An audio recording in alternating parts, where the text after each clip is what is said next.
Liftoff will start in T-minus 10 seconds. 10, 9, 8, 7, 6, 5, 4, 3, 2, 1. We have ignition. It's time! 17 seconds from Game 7 or from Championship number 6. Jordan, open. Chicago with the lead. Harper got a piece of it. It comes off. The Chicago Bulls have won their 6th NBA championship.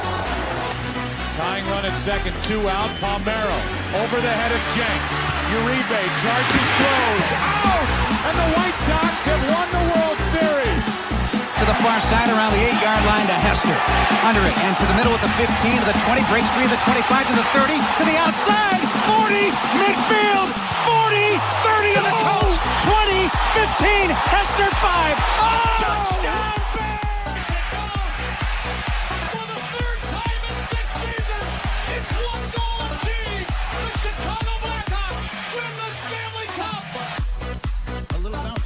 Toward Bryant. He will glove it toward Rizzo. It's in time. And the Chicago Cubs win the World Series.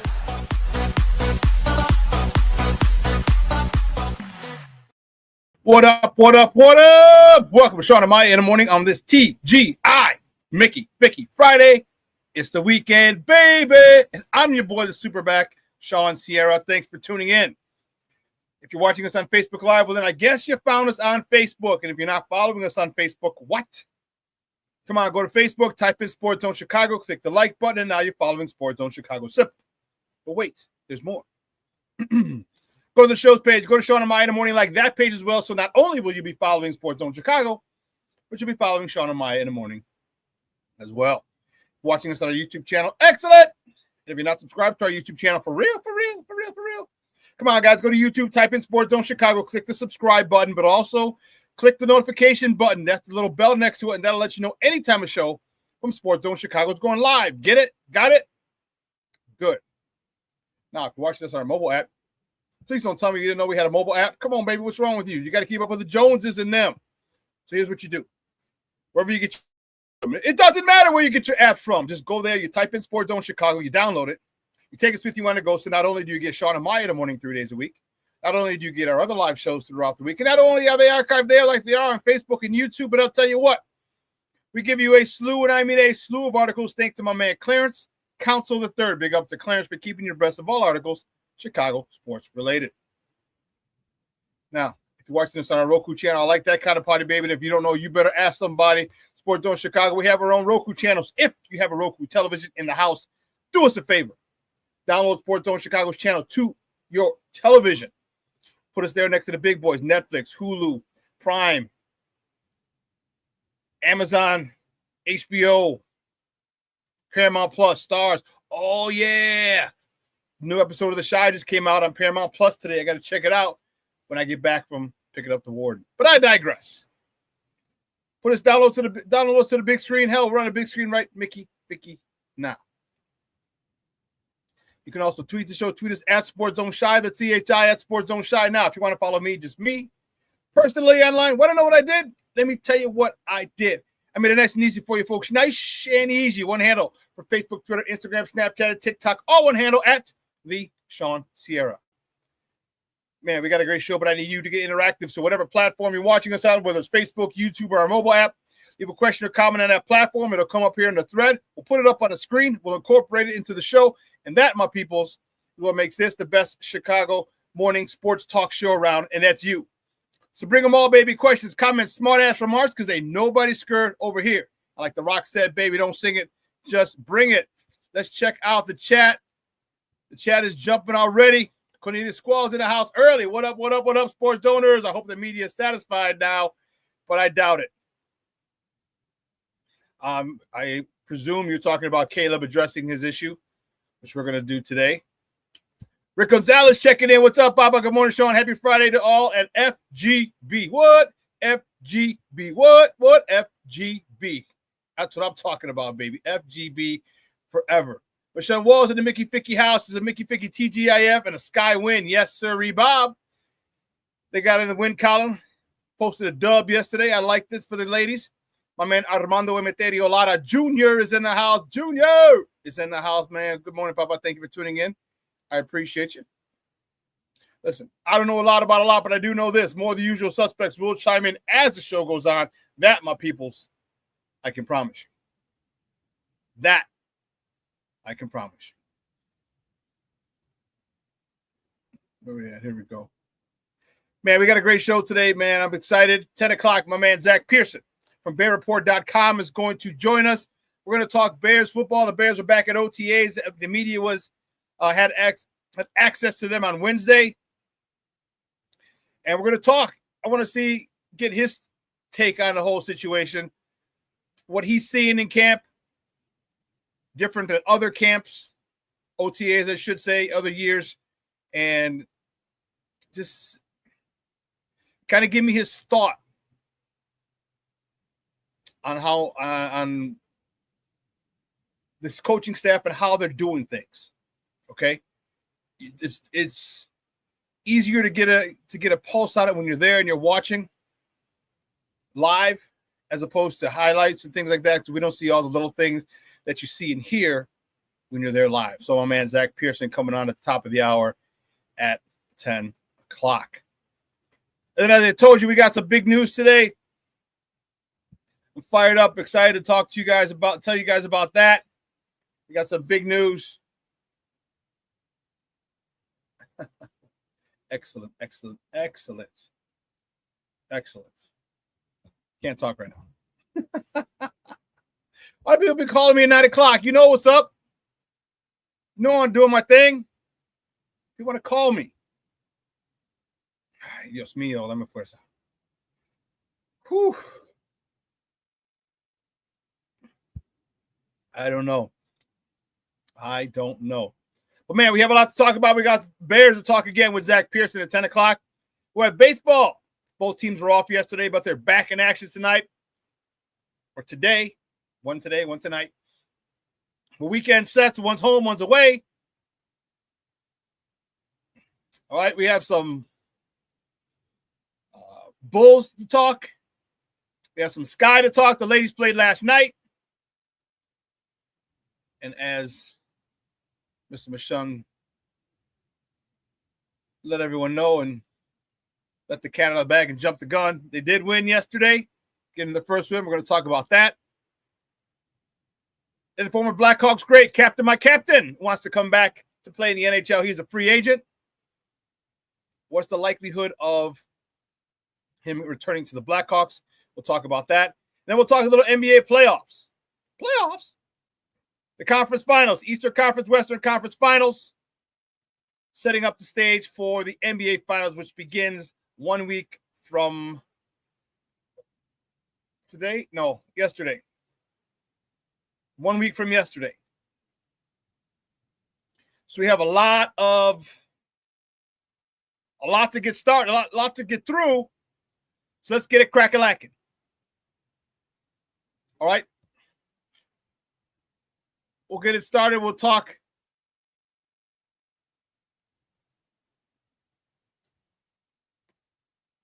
So what I want to do is we'll deal with the elephant in the room. I've been hyping it and talking to you about it. Let you know what the big news is for the show in Sports Zone Chicago. Here it is. Welcome to the circus.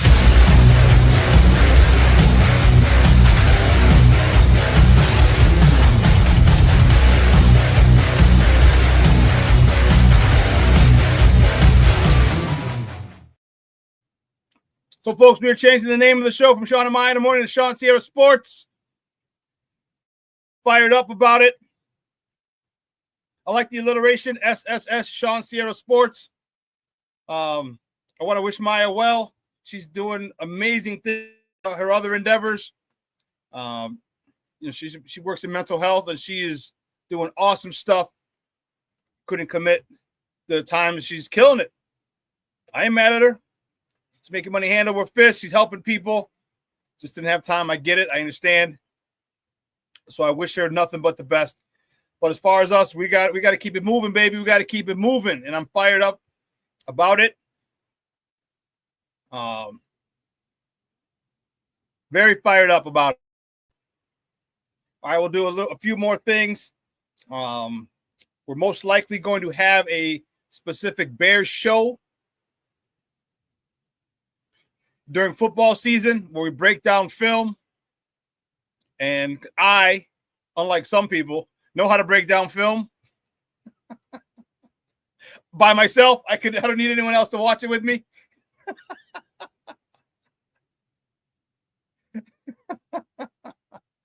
I can do that. And I'll bring it to you live, and we'll have that.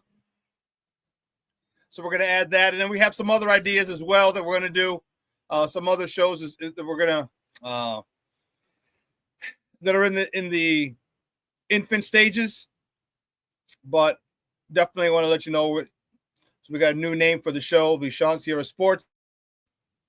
I've been working his tail off, trying to get a lot of different things set up and intros and things and all this other stuff. Everything's set up. We had to change it. So yeah.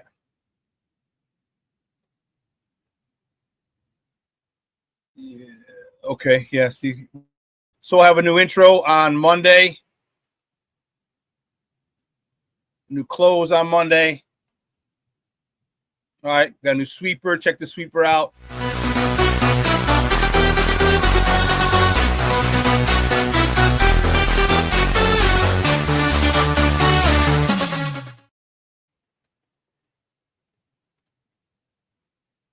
We've been working, baby, working.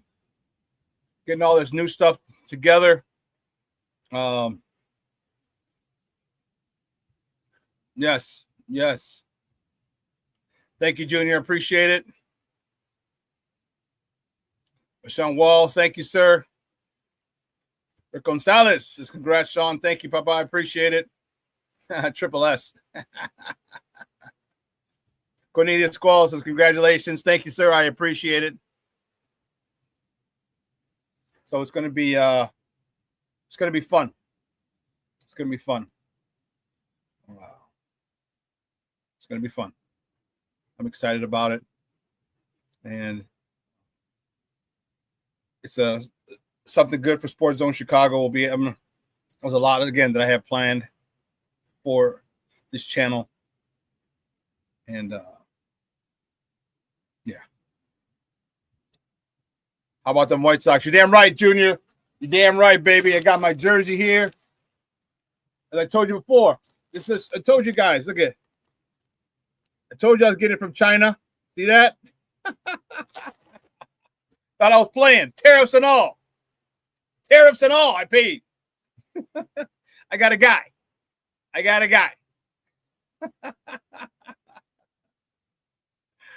So it came in yesterday, just in time. 1 week from today, I'll be there.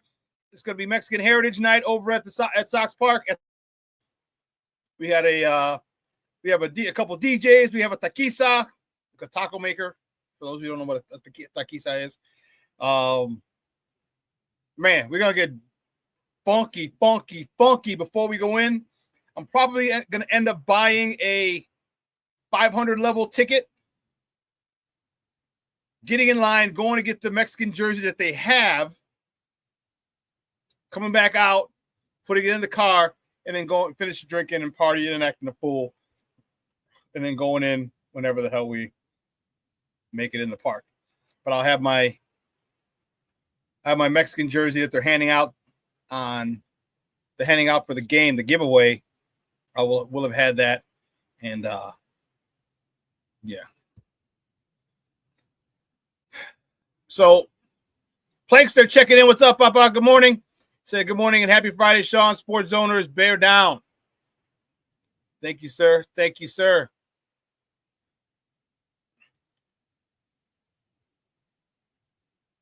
So I'm a little fired up.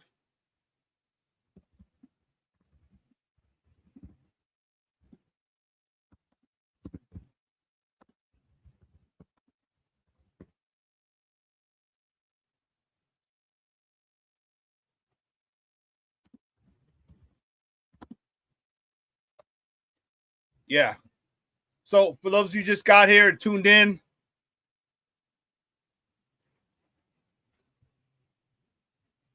I'll keep mentioning it. The news, big news was we decided to change the name of the show to Shawn Sierra Sports. It's going to be fun. It's going to be real, real fun. And again, the sweeper.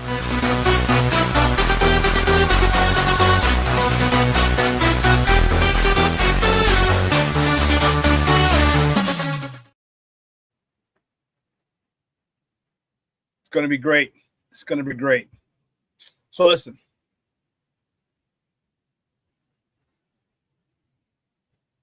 Let's get it crack-a-lacking. Let's get it crack-a-lacking. Here we go, guys. You know how we do. The first segment of every show is called Top of the Morning. It won't come just when you want it.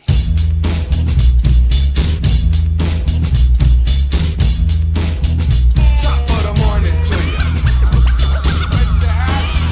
Top of the morning to you.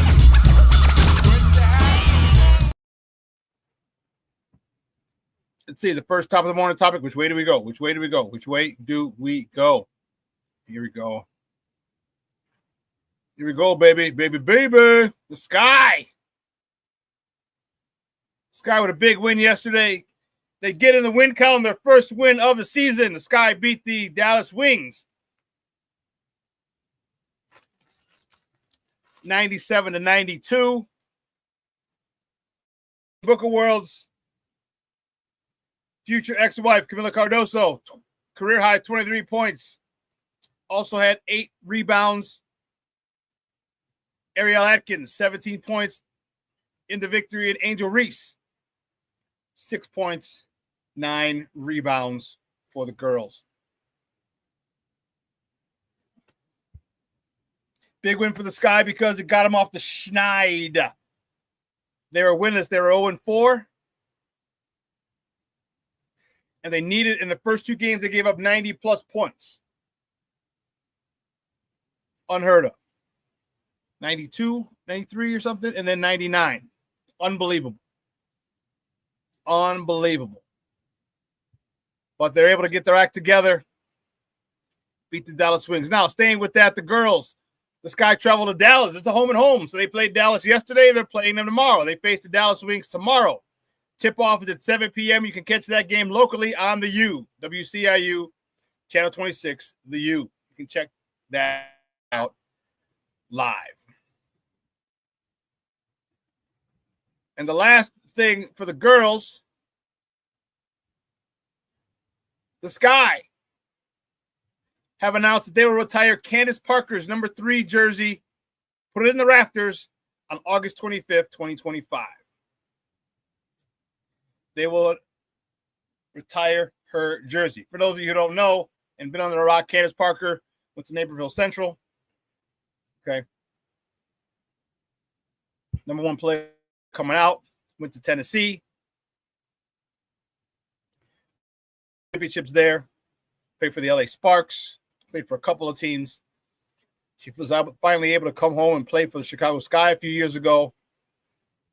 Okay. And she was able to win a WNBA title here in Chicago with her hometown team. And, you know, it was, let me tell you, it was awesome for her. It was awesome for us as fans to see one of our own. Listen, we got fired up, and this is, and I don't want to minimize it when I say it's only the WNBA. Okay? But this is what we had envisioned okay, when the Bulls drafted D Rose. The city went crazy for the Sky. Imagine had that been Derrick Rose. Here's what the Sky said. All right, I'm sorry. Here's what Candace Parker said after she was informed that they're retiring her jersey. She said, growing up in Naperville, playing on courts around here with my brothers and watching Chicago teams like the Bulls who became synonymous with winning, I never imagined one day my jersey would hang in the rafters of my hometown team. Coming home to Chicago and helping bring the city its first WNBA championship here, it was personal. I'm beyond grateful to the city, the fans, and everyone who's been part of my journey. Chicago raised me, and this will always be home. Candace Parker. Awesome stuff. I'm so happy for her. That's pretty dope. Leading us, Chicago Sky, to a WNBA title. And now she will be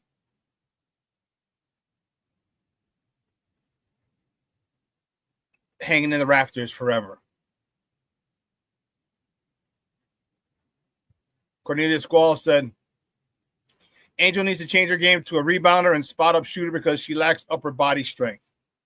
Okay. King Booker World checking in. He says, salute, chat, and Sean. What's up, King Booker World? That's what I'm talking about. Keeping it moving. The next top of the morning topic. The good guys. The White Sox travel to Be More.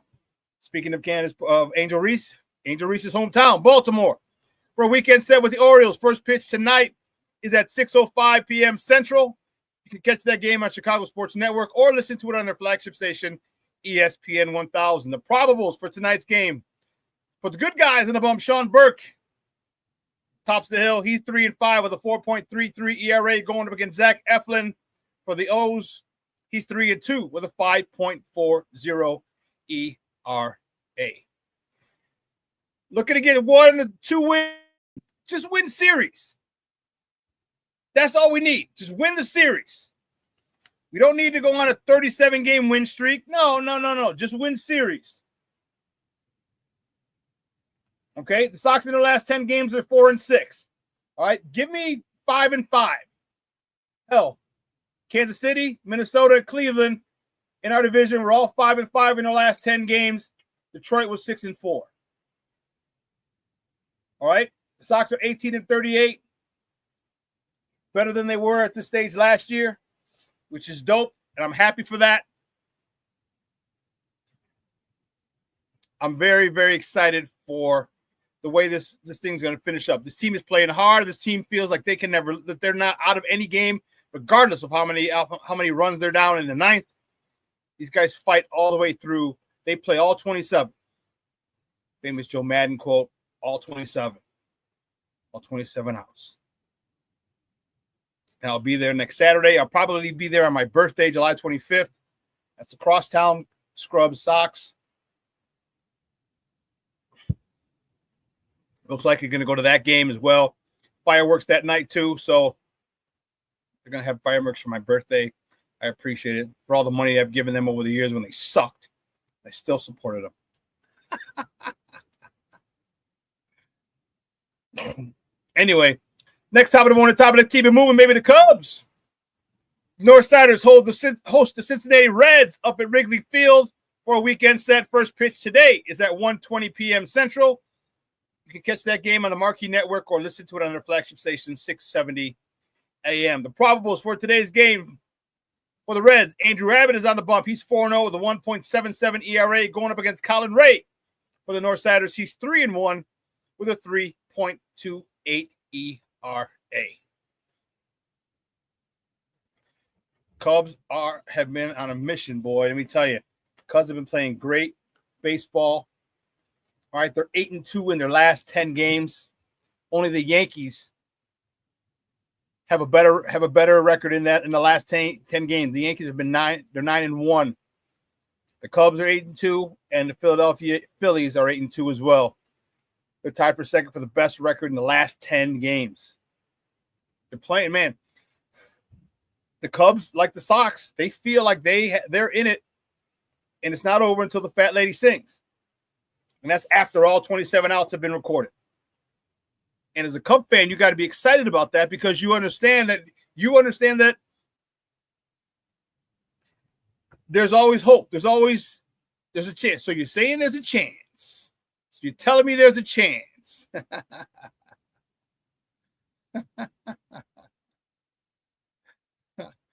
So yes, and it's fun. It's fun when you go in and you feel and you have confidence that you can come out and get 2 runs or 3 runs and win the game and walk it off if you're at home. All right, the most difficult outs in the games are out 25, 26, and 27. Those are the most difficult outs to get in a baseball game. And the Cubs make it very difficult for a veteran. Doesn't matter whether it's a young or newer closer or a veteran closer, they make it difficult on them. Very difficult. Yes, King Booker World, you missed it. We'll talk about it as soon as I get out of break. I will get those. You know what? Yeah, I got to get those made. Got to get a shirt and stuff made. Oh, he's right. We're going to have some swag as well. We're going to get some stuff out. You guys want to get some T-shirts and a hat? We'll have a whole bunch of stuff. That'll be soon. That is your birthday, July 25th. And Walter Payton's birthday as well. So, but anyway, listen, we're going to take a quick break. And on the other side of the break, we're going to finish up with top of the morning topics. Okay? And then we're going to welcome Zack Pearson at the top of the hour. All right? So don't go anywhere, folks. Keep it locked right here. Shawn and Maya in the morning on Sports Zone Chicago.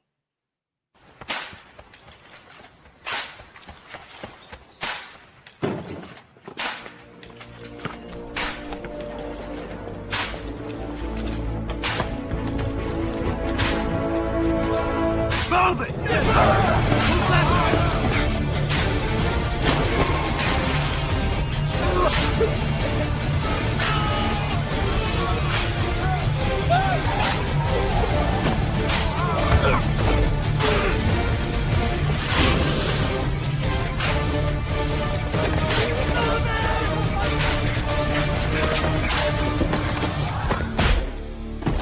Many will hear the calling. Few will earn the title. United States Marine. The few, the proud, the Marines. Hey, it's your boy, the SuperBack, Shawn Sierra, and be sure to follow Sports Zone Chicago on all social media platforms, on Facebook, Instagram, and our Roku channel. You can find us at Sports Zone Chicago, and on Twitter, we are at Sports Zone Shy. Also, be sure to download our mobile app so you can take Sports Zone Chicago with you on the go.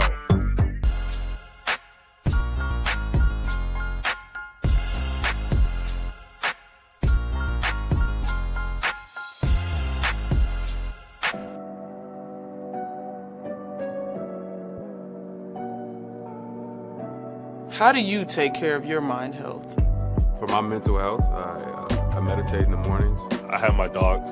They're the best. I just find ways that help me just relax. Finding things that make me happy, like being close to my family. I meditate a lot and read books. I have hobbies outside of the game. I'm able to switch off. I'm able to turn my brain off from the game of basketball. Your mind health matters. Your mind health matters.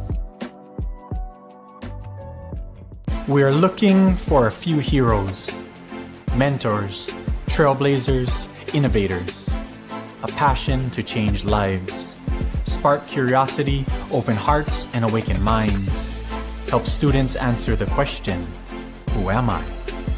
This could be your calling, but this is no job. It's the journey of a lifetime. Be a hero. Be a teacher. Mental health and learning disorders don't discriminate.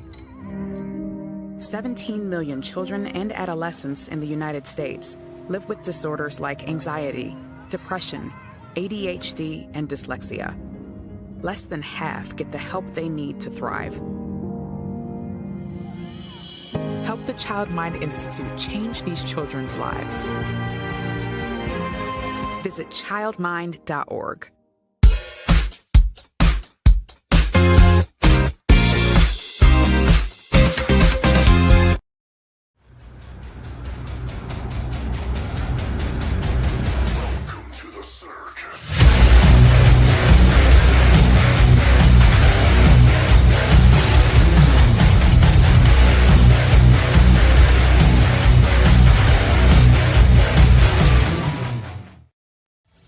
The tip goes to Chicago, and we're underway here at Wintrust, and a quick move and quick score off the tip. Miss here tonight here so far. Atkins lowering her head, looking to push it. Beck Allen, pump fake, drills a three-pointer.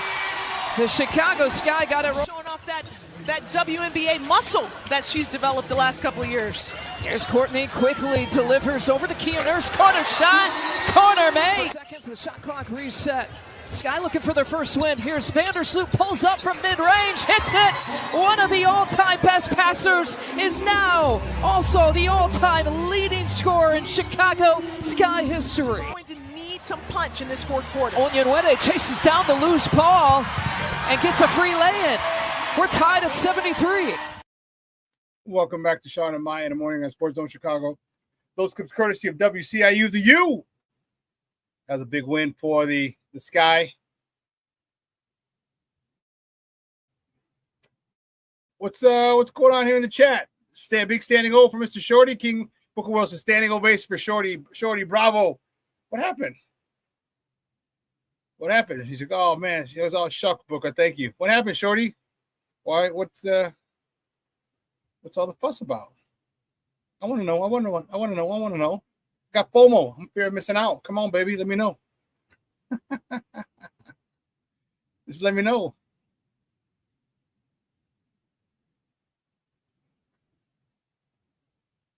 Oh, I went on a Chicago media rant last night. Okay. Yeah. Cornelia, she has slimmed down, but she needs some spring in her step. She needs to be jumping. Look, you're 6'7". There's no reason she should have her. All right, there's no reason that she should be having her shot blocked. Not at 6'7". We're one of the tallest women in the NBA. Not by 6'3", 6'4", 6'5" people. No reason you should be getting your shot blocked. Got to learn how to get up off the ground, even if it's 6-7 inches. Get up off the ground. Make sure no one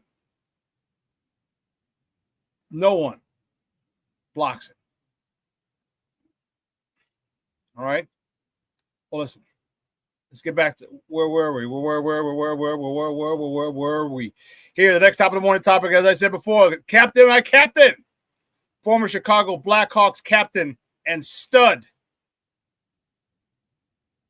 Jonathan Toews, informed his agent yesterday that he will attempt to play. He will return to the NHL next year. Remember, Jonathan Toews hasn't played since 2023. He had that medical situation. Okay, and then he sat out a year. He has until July 1st, I believe. He'll be a free agent. He can negotiate with any team. Now, the question is, will the Blackhawks reunite with him? Chances are no. Chances of this are slim and none, and Slim just left town. Now, I don't know if I like it, because here's my issue. I would love for him and Toews to come back. The reason being, I want them to show these youngsters how to win. I want Connor Bedard to play with a Patrick Kane. I want Connor Bedard and Frankie Nazar to play with a Jonathan Toews. I want these youngsters to play with legends of this team, of this organization. Jonathan Toews will be 37, or he's 37 now. He'll be 38. But I want them to play with guys who are legends.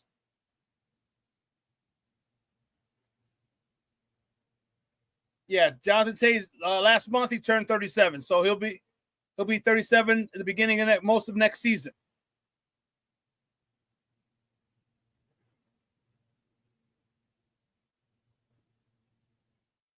And according to Ben Pope,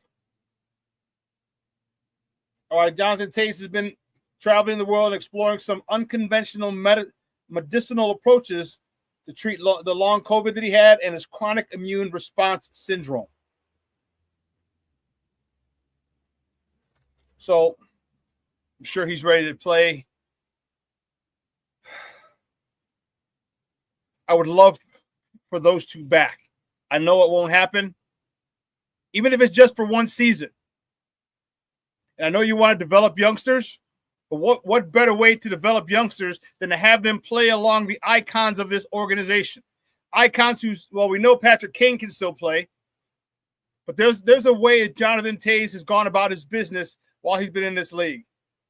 And if you get that same work ethic, that same mindset that Jonathan Tays has, and he's able to instill in these youngsters, in a Connor Bedard, in a Frankie Nazar, in the rest of these young stars, these young players, this team is going to be really good, really fast. But the Blackhawks won't do it. You know why?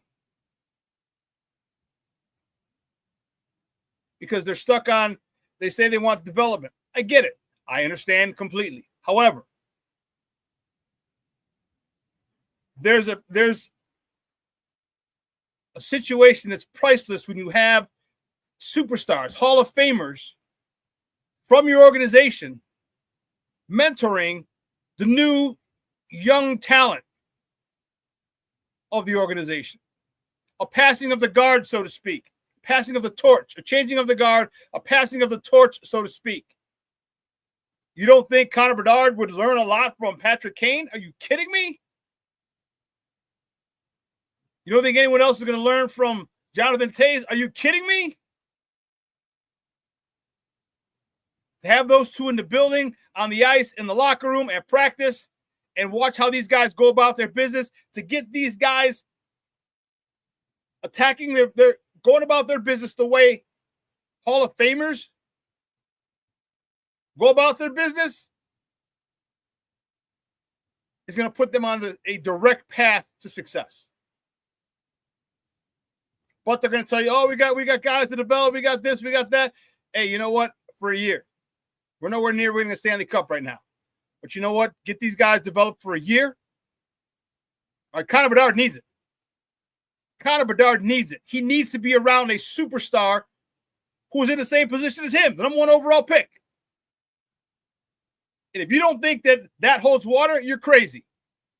To have a guy who was number 1 overall pick by the Blackhawks years ago, go on to become league MVP, three-time Stanley Cup champion, should be 4. And you don't think you can learn from him? Come on, man. That's a match made in heaven. Go get Patrick Kane. Go sign Jonathan Tays. Again, for only a year. But they won't do it. So you want more people who want to develop? Do you want more people who want to develop? I understand that. Or do you want your superstars to be at a high level where now they can teach all the youngsters, the 2 guys, the 2 roster spots that they take up, those 2 youngsters,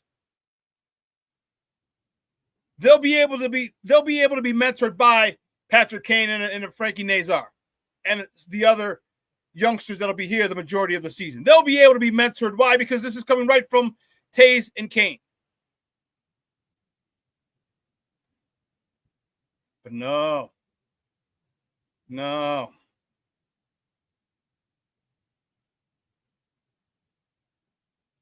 You guys are crazy. Next top of the morning topic. Conference finals. The Western Conference Finals. The Oklahoma City Thunder blew it out. They blew them out. That's BLEWDEM. Blew them out. They destroyed the Minnesota Timberwolves on Wednesday, 124-94. 94 points. 30-point victory. Ouch. They went on to win the series 4-1 in advance to the NBA Finals, which begin the 5th, June 5th, Thursday. So you have the Western Conference representative and the Eastern Conference still has to play out. They played last night. Indiana was up 3-1 going back to New York. Remember, they won the first 2 in New York. They lost game 3. They won game 4 in Indianapolis. So they're back at game 5 in New York trying to complete the gentleman's sweep. But the New York Knicks weren't having it. In the Eastern Conference Finals in game 5, the New York Knicks beat the Indiana Pacers 111-94. Indiana now leads that series 3-2. Game 6 is back in Indianapolis. That game is Saturday. Tip-off is at 7 p.m. Central. It's on T. And listen, New York has to win 1 game.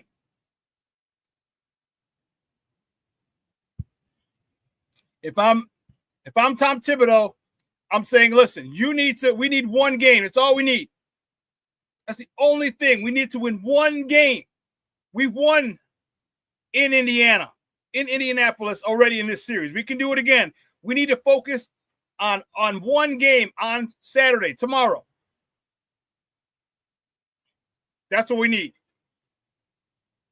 We ain't worried about game 7. Game 6 is it. Win or go home.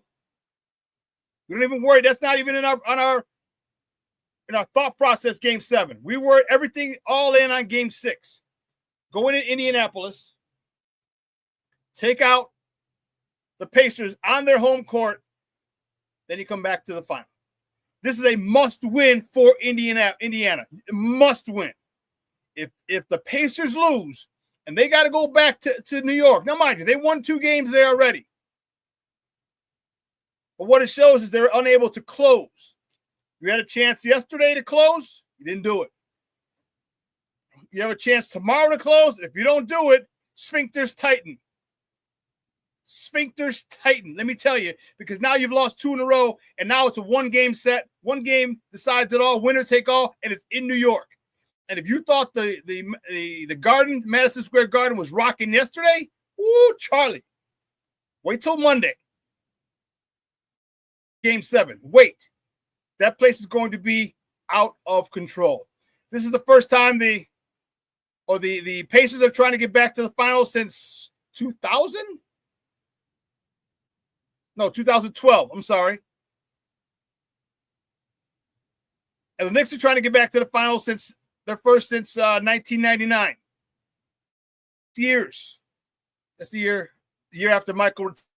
They went on and faced Hakeem Olajuwon and got swept in the final. No, they didn't get swept. That was Houston. Houston over Orlando. Game 7. John Starks couldn't hit water if he fell out of a boat in the finals. Couldn't hit water if he fell out of a boat. A lot of New York fans have never forgiven him for that poor performance in Game 7.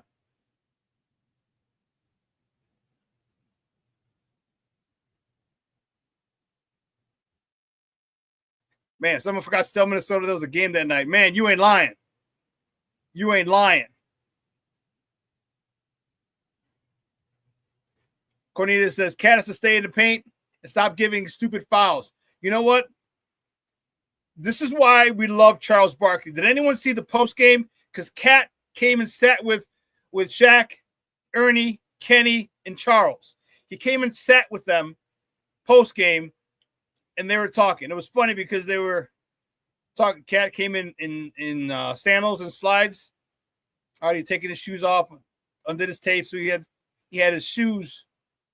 No shoes. He had sandals on, his slides. And they asked him a whole bunch of last question that Charles asked. And I love this. I love it. I love it. I love it. This is why I love doing what I do. And I ask questions the way I ask them because sometimes you just need to get right to the point. Charles said, why do you keep taking stupid fouls?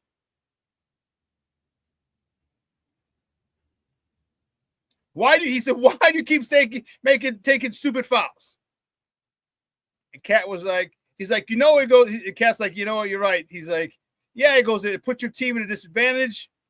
He goes, because then you got to put in Robinson, and they'll hack a Robinson, and he can't hit free throws.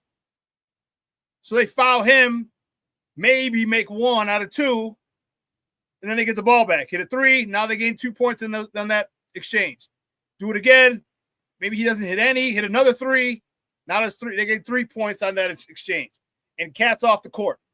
And Cat said, he goes, you're not wrong. He goes, it hurts my team. And Charles just came at him, kept it a buck. Kept it a buck. Said that same, why are you playing those stupid fouls? Cat said, I got to do better. So, yeah, Cornelius, if he stays in, and I hate when he goes to the hole because he's a freight train. And he can't stop. He can't maneuver. He's not quick or agile enough to like spin and take a sidestep. Somebody steps up and take a charge. He's running through him. He's running through him.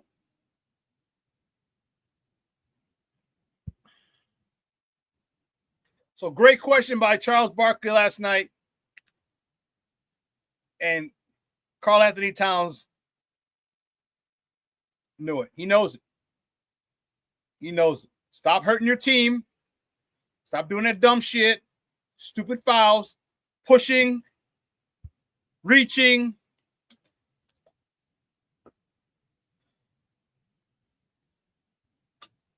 Lavette Leach checking in. What's up, Ma? How are you? He said, what's up, Sean? She says, thank you, Ma. Appreciate you. Brooke Gonzalez. Cat reminds me of Rasheed Wallace. Yeah, he's a little more nimble, or he goes to the hole a little more. It's a little more athletic. Looks silly and goofy. But yeah, I can see that.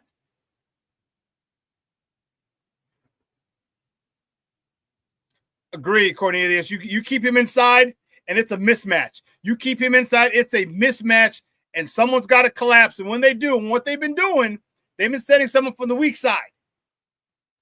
So when he gets that ball, puts it on the ground, you got to look behind you because there's someone coming from the other side to double team you. Hit the open man, wide open 3. Hit the open man, they rotate. That guy who gets the pass from Cat can find the open man, get a wide open 3. You do that once or twice and hit a 3, that shit's going to stop. That's just going to stop, and then what's going to happen is going to be Cat one-on-one in the blocks. I'll take that all day long because he's going to get fouls. He's going to draw fouls, get guys in foul trouble, and then what are you going to do? You're going to bring in your backup center? Then again, you can't double team him because he's passing out to open shooters on the perimeter, knocking them down. You can't keep giving teams open 3s. Not in the Eastern Conference Finals. Can't do it. And what that does, that slows the game down. And the Pacers don't play well. Yesterday was the first time that the Indiana Pacers in this playoffs did not score 100 points.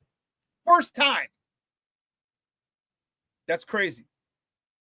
Indiana needs to be moved, running up and down the court when Halliburton is at his best when they're running up and down the court. But when you do that and you go inside the Cat, and this is playoff basketball, it slows down. Only team I ever saw that did that and still win was the Golden State Warriors. But they played great defense, and that's what kickstarted their running. Great defense. No one forgets about how good their defense was. They were the top defense back in 14 or 15, 16, whenever they were winning their titles. Well, damn, it's like 10 years ago. Everyone looked at the offense as the top offense in the NBA. Yes, but they had one of the top defenses. I think one year they had the best defense in the NBA. Everyone just looked at the shooting, at the Splash Brothers, at Steph and Clay. But the defense is what started it. Defense, boxing out, rebounds, kick it out. Now we're running. That's the only team that I've ever seen run up and down the court in the Eastern Conference Finals and in the finals. Because playoff basketball is slow down, half-court basketball. Up to this point, Oklahoma City, OKC's been in And the Pacers have been able to run up and down the court. But when you slow the game down, and whatever they do is wrong, you can't double team and someone not be open. This doesn't happen. You only got 5. If they double team one, there's someone else left open. And your cat's got to find that person. And you do that, you nail a couple threes. As I said, now they stop blitzing you and double teaming you. Now cat can go to work down low.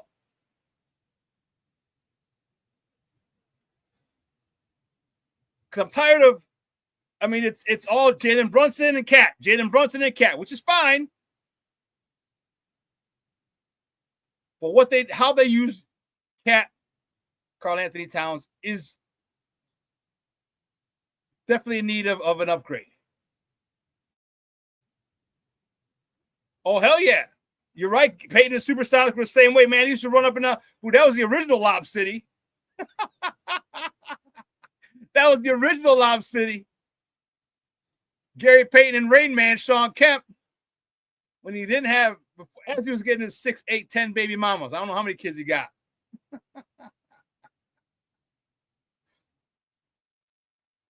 Man.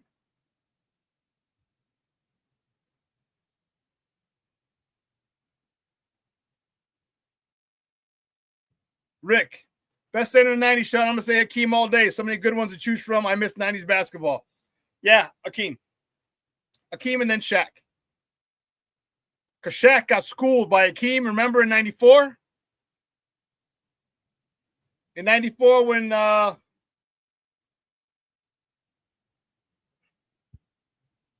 sorry, 95.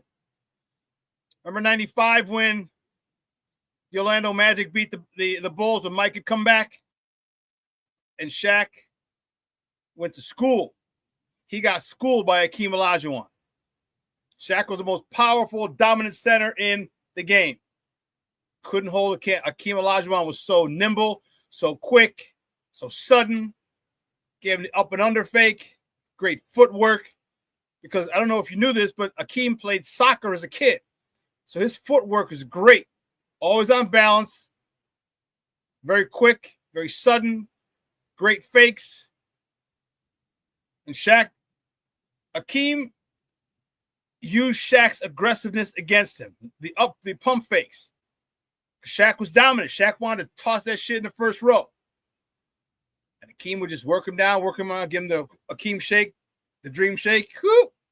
This way, turn around, give a little half, turn around, up, under. Get Shaq up in the air, go underneath him, and one. Then he had the fadeaway going back at 6'10", fading away. It's tough to block that. I agree, Hakeem. And not Hakeem from Coming to America. Hakeem, where is my son?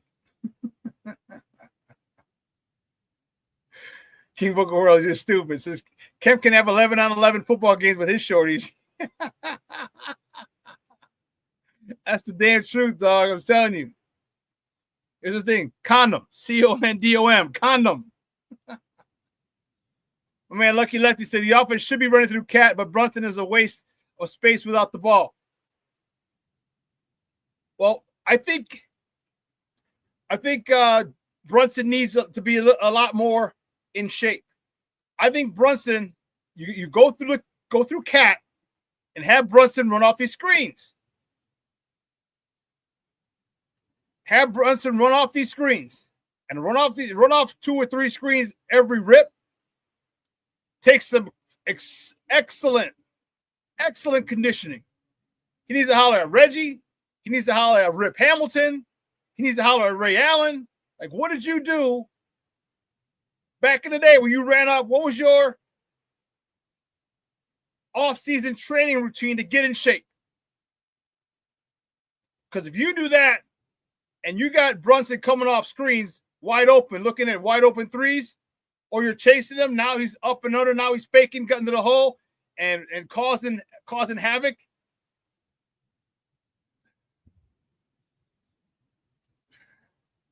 But I'll tell you what, it's working. It works to a certain extent. It's been working because they've given up a couple of big leads. got to go. It'd be much better if it went through Cap. I agree. Cat, I agree, Lucky. Rick, you're a fool. Sean Kemp's kids versus Tyreek Hill's kids would be something.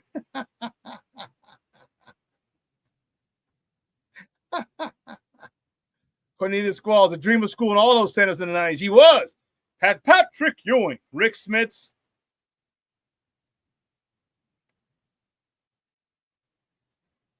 Who else? Alonzo Mourning. Ostertag. You think of all the good centers back then. Rick says Silky Smooth was Akeem. Yes, he was, Doctor. He had phenomenal footwork. Phenomenal footwork, and that was, man.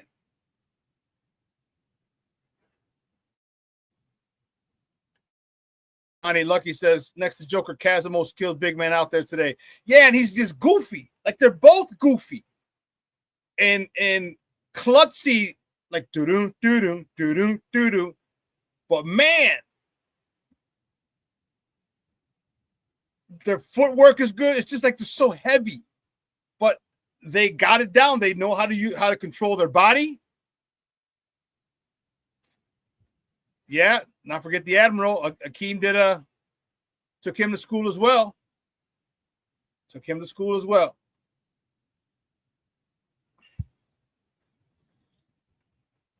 Well, listen, we got to take a quick break because on the other side of the break, we're going to welcome my man, Zack Pearson.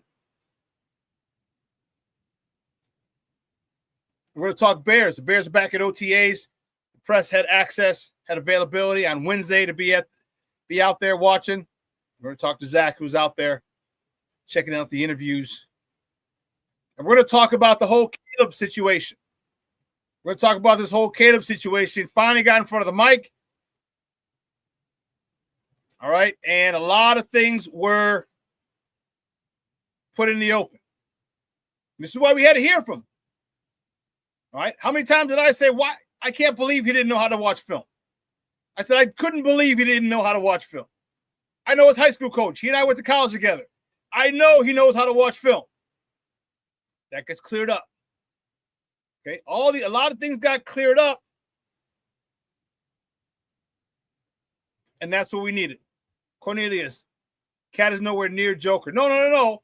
But he is still very skilled. Let's not get it twisted. Just because he's nowhere near as skilled as Joker doesn't mean he's not skilled.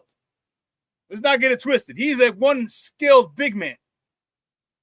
The Joker is head and shoulders above all the rest, but Cat still does work. Let's not get that twist. All right, listen. We're going to take a quick break. On the other side of the break, we're going to welcome Zack Pearson again. Talking on, we'll play it and let you know make a quick announcement of the announcement that I had to start the show. So listen, don't go anywhere, folks. Keep it locked right here. Shawn and Maya in the morning on Sports Zone Chicago. Hey, it's your boy, the SuperBack, Sean Sierra, and be sure to follow Sports Zone Chicago on all social media platforms, on Facebook, Instagram, and our Roku channel. You can find us at Sports Zone Chicago, and on Twitter, we are at Sports Zone Shy. Also, be sure to download our mobile app so you can take Sports Zone Chicago with you on the go. Time out. How are you feeling right now? Happy? Excited? Angry? Overwhelmed? One of the best things you can do for your mind health is to name what you're feeling. It can sharpen your awareness and help you talk about your feelings with someone you trust. Here are 3 questions to ask yourself. Where are your thoughts right now? In the past, the present, the future? Do you notice any sensations in your body? Is your heart beating fast? Is there a flutter in your stomach? Or are you fully relaxed? What do you need right now? Time with others?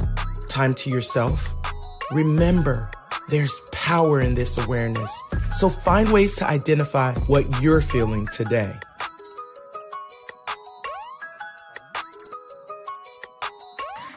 Hi, guys. Hey. Hi, Megan. Hey, Jessica. Megan, you're a tramp. Ryan Fitch told me you guys made out. Everybody knows. He said your breath smells like garbage. And he almost puked. He says you're the most desperate girl he knows, besides your mom. How many boyfriends does she have anyway? Lots? Your makeup makes you look like a clown. That zit is huge, zit face. Ugly.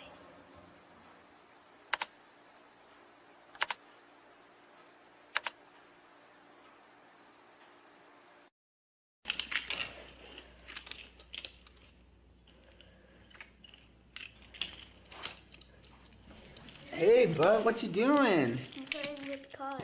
Cars? Can you show me what a car does? Whoa, whoa, whoa, whoa, whoa. Hold on a second. First of all, this is a school zone. So you need to put down your cell phone, stop texting, and let's get to driving. Now you're coming up to a stop sign, right? You need to slow down and stop before you hit that Y line. I want you to look left, right, left. You don't want to get hit by a car going on your left, and to your right to make sure you don't get sideswiped by a guy coming from your right. You're coming, and you see a crosswalk. You better slow your horses down, because the #1 rule of driving is always yield to pedestrians. Now stop, pull over, and you are done driving. Gosh, what do they teach you kids in school nowadays?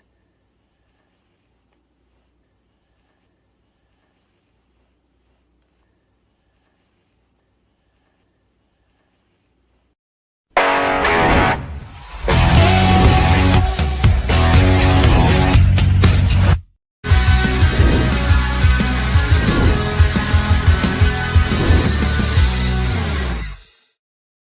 to see everybody back.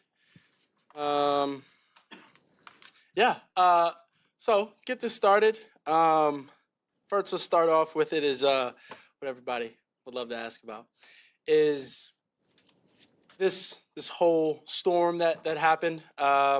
It wasn't something that we wanted to happen at this point. We're focused on the present. We're focused on now. We're focused on trying to get this ship moving in the right direction. And I think so far that's what we've been doing.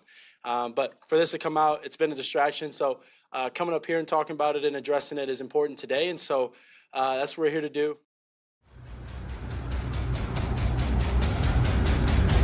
Welcome to the circus.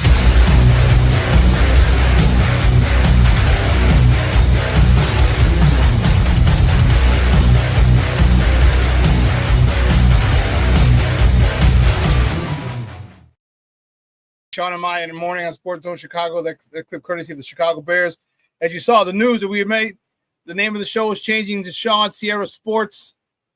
Man, it's going to be fun. I'm excited about it. Maya's off doing her thing, man. She's killing it, and she works in mental health, and man, she is doing phenomenal things over there. And man, just wish her the best.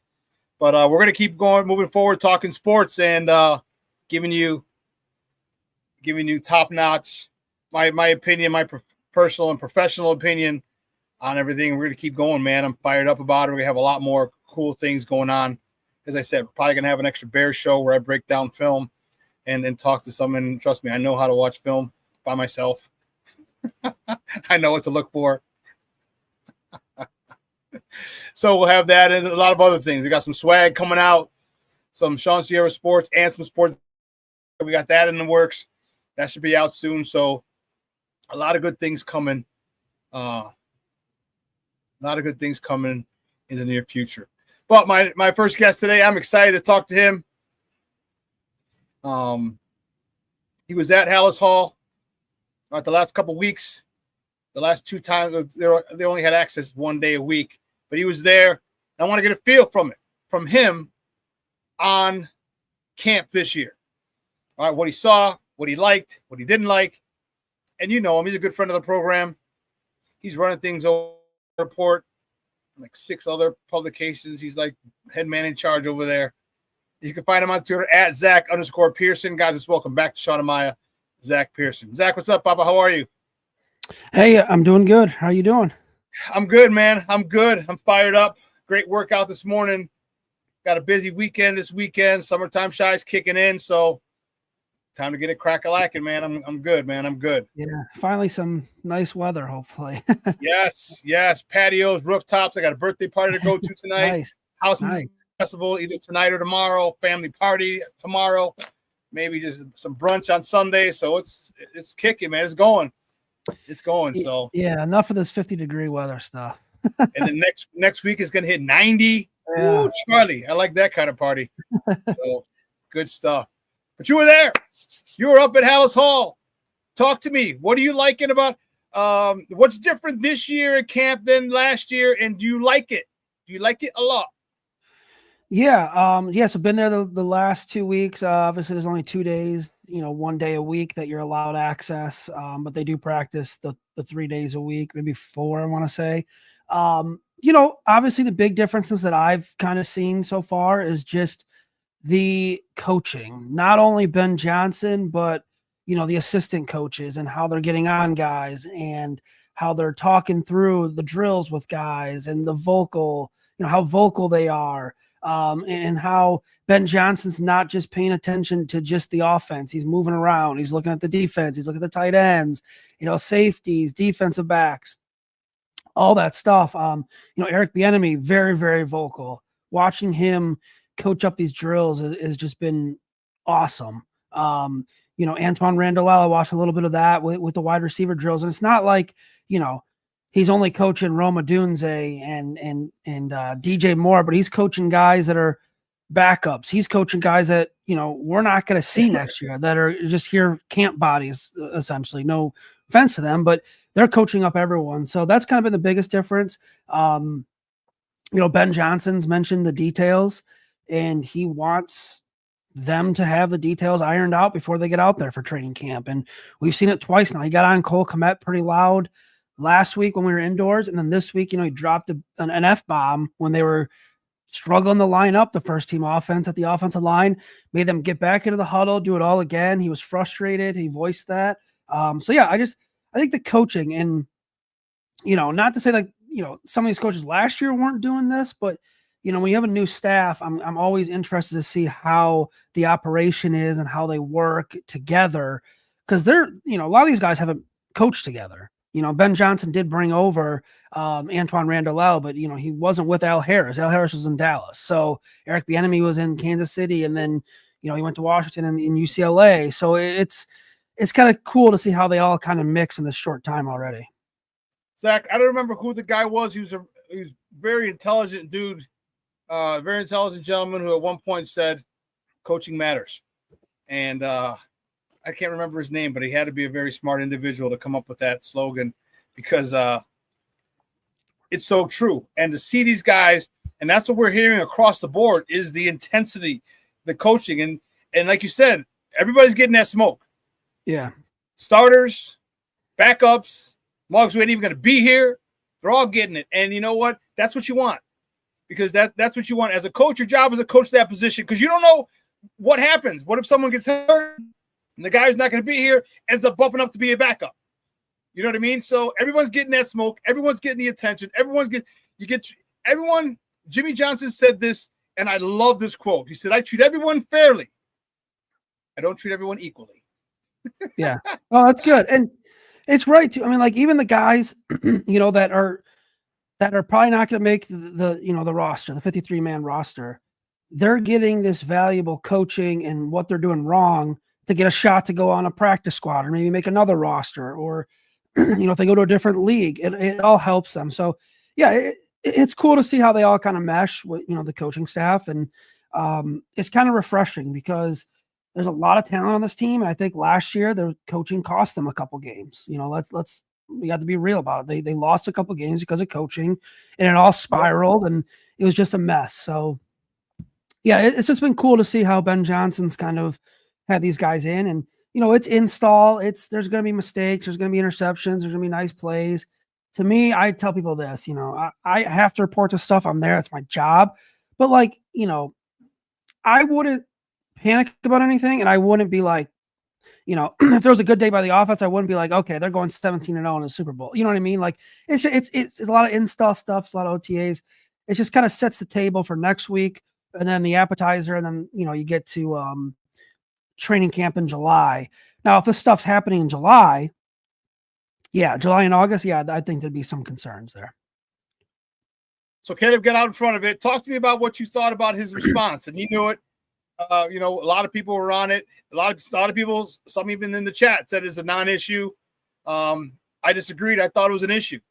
Give me your thoughts on the whole situation of the the excerpts coming out from the book. And the reason I felt he had to speak on it because it was we were unsure of what he said and what his dad said. Yeah. Because everything we're thinking Caleb said. Now Caleb might have said that to his dad. Yeah. Caleb may have not said it to Seth Wickersham. And first of all, my question is, why are you even giving this guy quotes when you know it's going to be out? But your thoughts on him addressing it and that whole situation in general? Yeah, it was definitely an interesting time because it comes out right before OTAs. We heard from Caleb once or twice this offseason before this. But going back to the pre-draft process with Caleb, and Colin Cowherd pretty much reported this. Yeah, he did. He pretty much said it, and everyone kind of shot it down. And this guy doesn't know what he's talking about. And Colin, and he was on point, man. He's out there. He was out there in LA. He knows the Williams families around the USC program.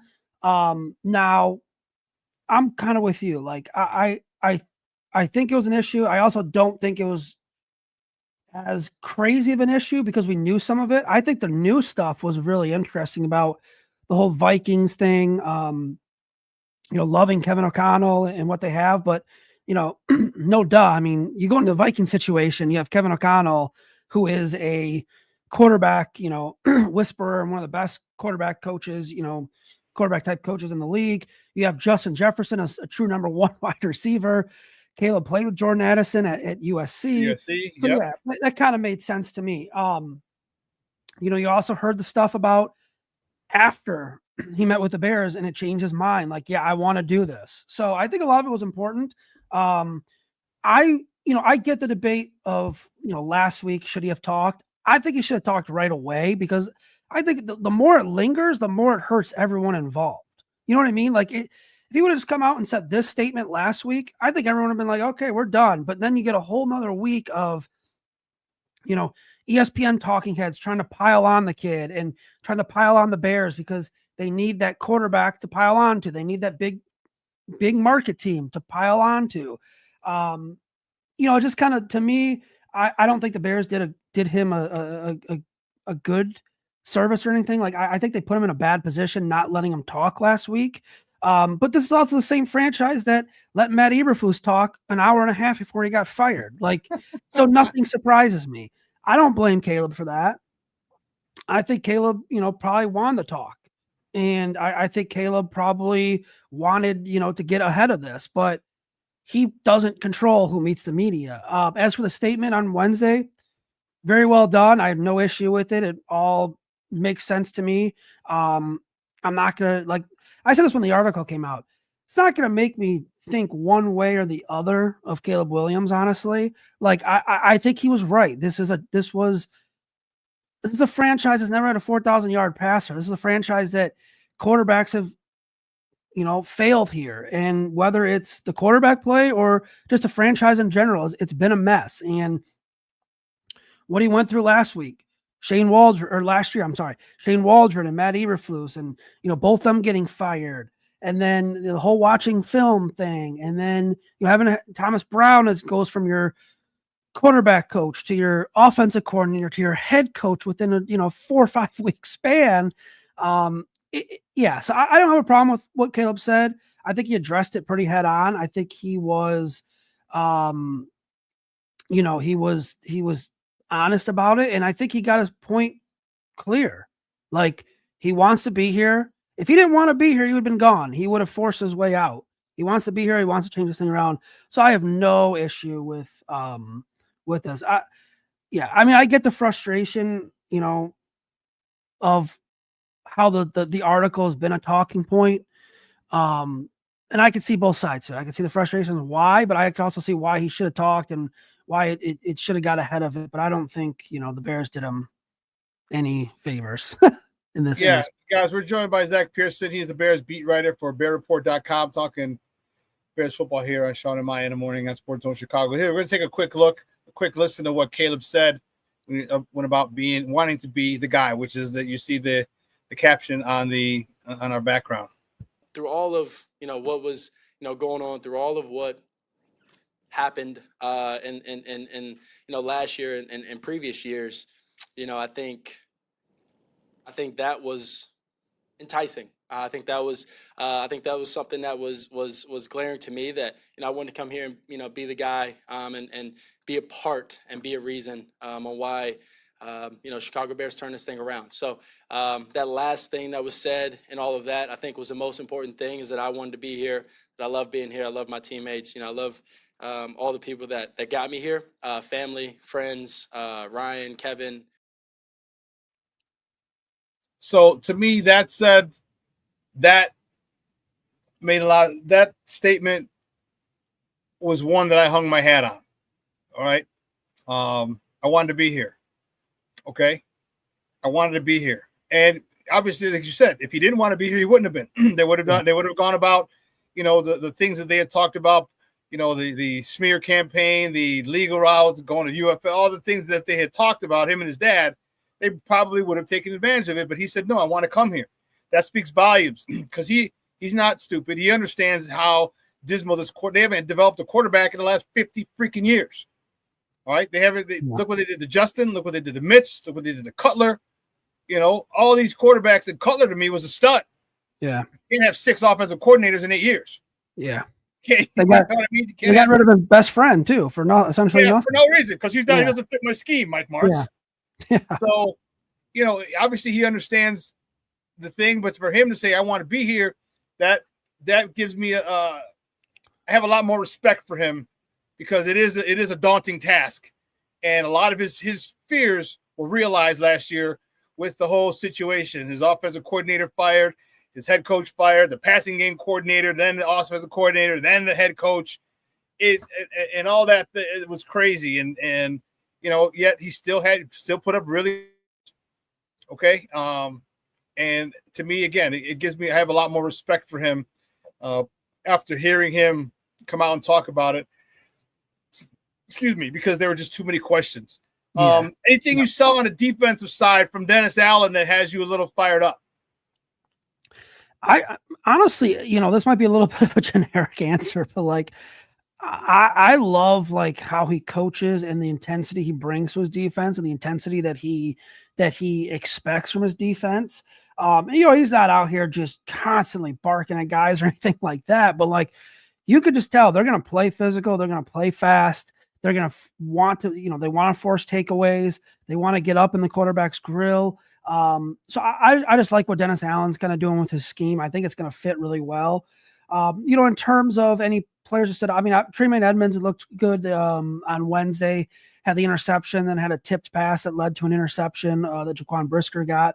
Actually, Jaquan Brisker looks like the safety we've seen him be. He's out there. He's back. He hasn't spoken yet. I'm kind of curious to hear what he has to say about what happened last year, because I kind of feel like there's some other things that we don't know, or we don't fully know the whole situation. So I'm kind of curious to hear about that and how he went through things, because he was on the sideline for all of that, last year. But yeah, no, I think look at this defense. I'm really intrigued by this competition at linebacker 3. Noah Sewell, Amen, Ruben Hippolyte. Hippolyte's fast. I just have a couple concerns about his overall technique and tackling and things like that, but he is fast. He can get to the quarterback. Noah Sewell's a guy that's going to contribute on special teams as well. So, yeah, defensively, I like their mantra. I like how Dennis Allen wants them to play physical and wants them to play with that intensity.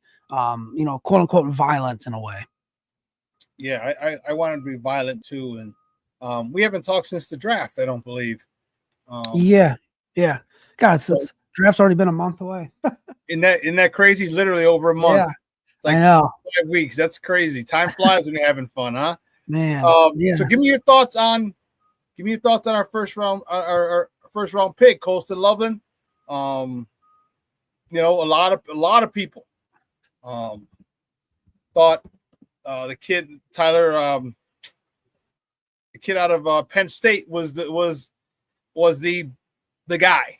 Yeah. And Bears went a little different route. They went Colston Loveland. Give me your thoughts on Bears selecting him as a first tight end. Tyler Warren, that's the kid's name, instead of Colston Loveland. I was surprised, honestly, because I thought it was going to be Tyler Warren if they went tight end there. Nothing against Coastal, although I just thought I was just with everyone else, and I thought it'd be, Tyler Warren. But looking at it since then, looking at the tape, watching Colston Loveland, I think he fits more of what the Bears want in their tight end in Ben Johnson's offense. He got the comparison to Sam Laporta, who was with Ben Johnson for a couple years in Detroit.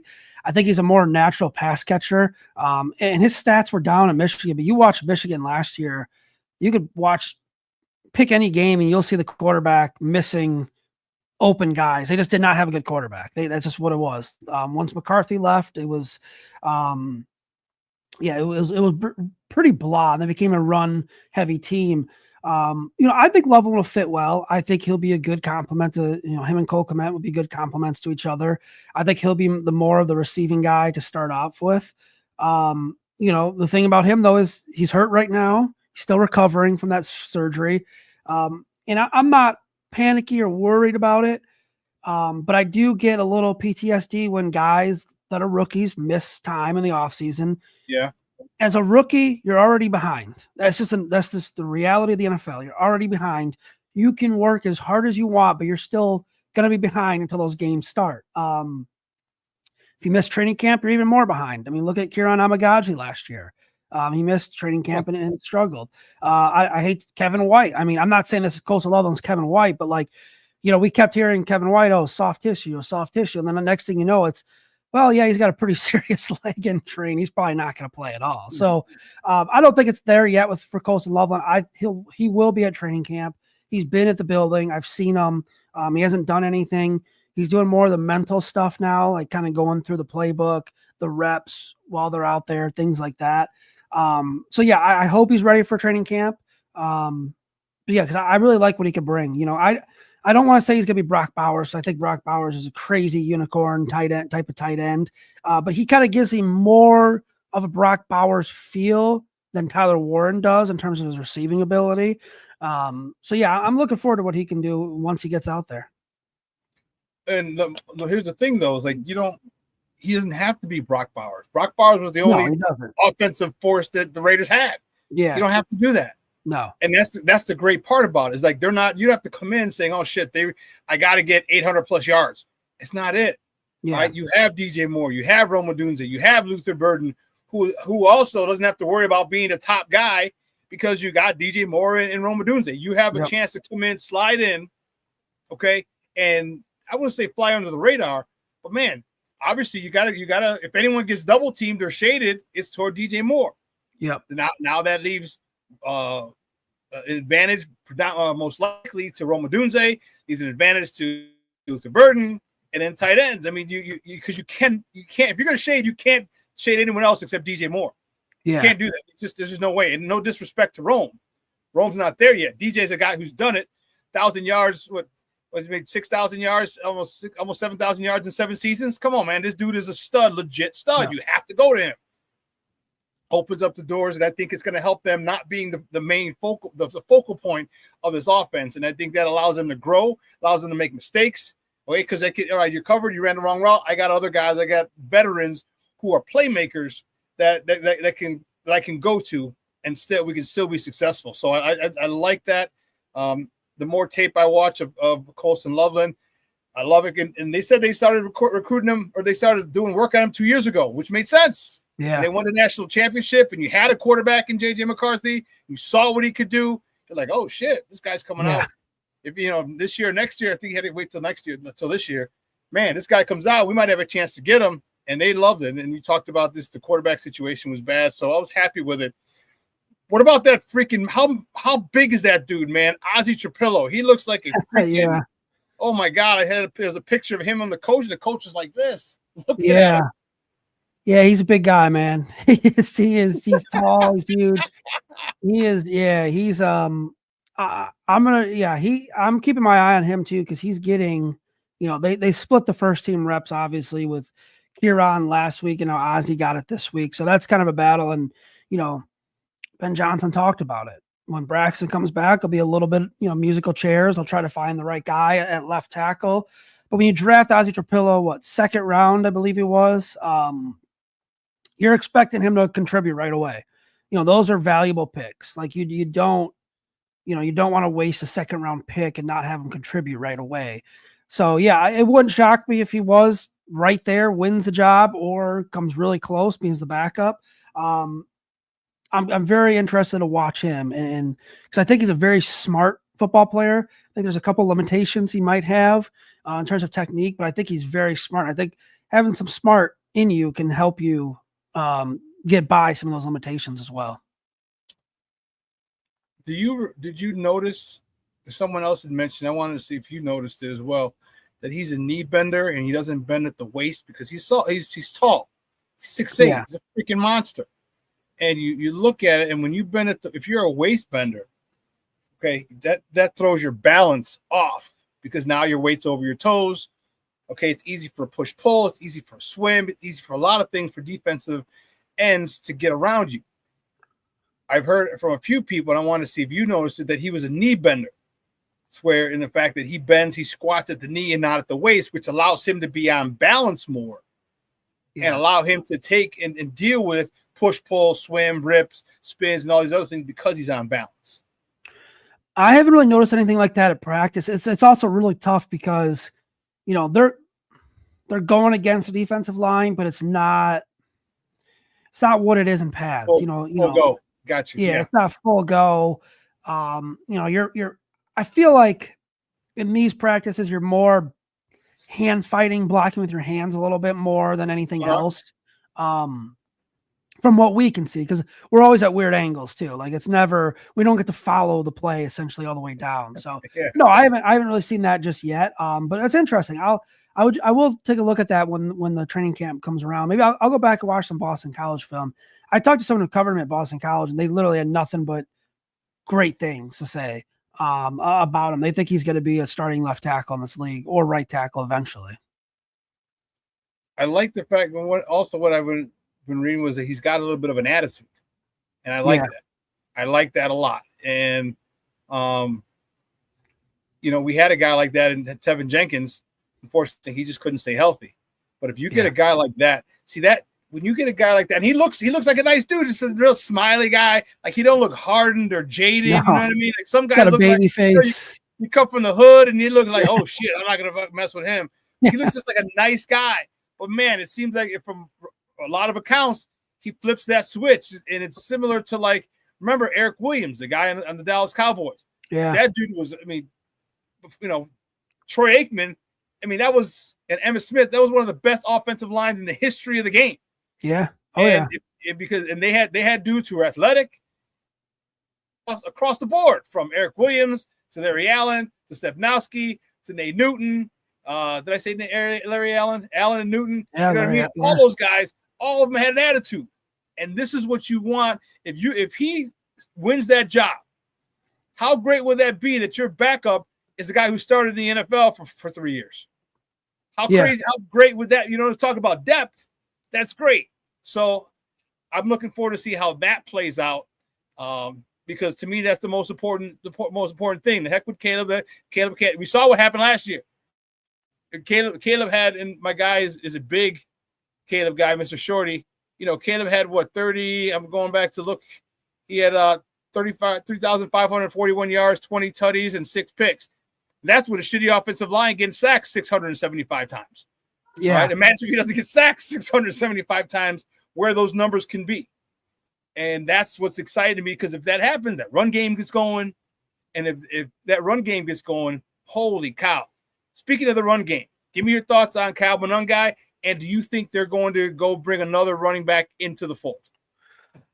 I don't think so. I think they're comfortable with what they have. And unless it's like a trade for someone like, I know everyone's talking about Nick Chubb and guys like that. I liked both the Seattle guys. I thought if you trade Kenneth Walker or Zach Charbonnet, I probably would have gone that route. I don't think they're going to bring anyone in. I think they're pretty set.